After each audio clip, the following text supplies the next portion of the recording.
Welcome back to the HIWIN Scara Robot Tutorial 2. This video will show you the basic movement and parameters we can create with HIWIN Scara Robot.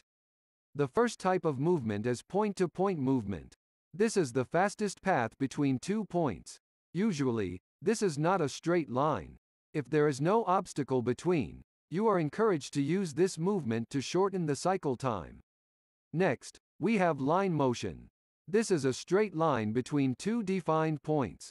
This motion is necessary when performing insertion, inspection, or moving in a space constraint situation.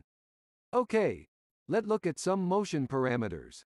Besides the speed and acceleration, path trajectory is an essential factor when we need to reduce the total cycle time.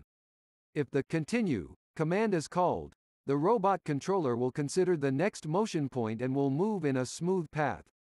In the following diagram, there is point 1, point 2, and point 3.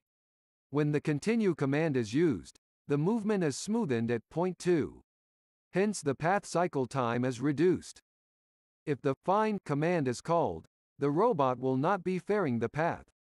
There are 3 levels in fine motion: level 0, level 1, and level 2.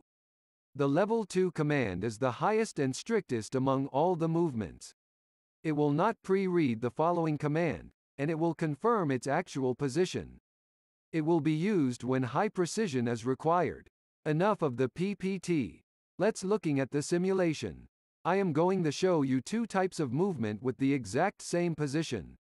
The first part is a line motion with find command. The second part is a point-to-point movement with continued command. The difference in the cycle time is about half a second.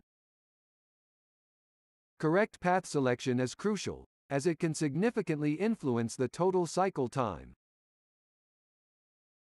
Thanks for watching. I hope to see you in the following video.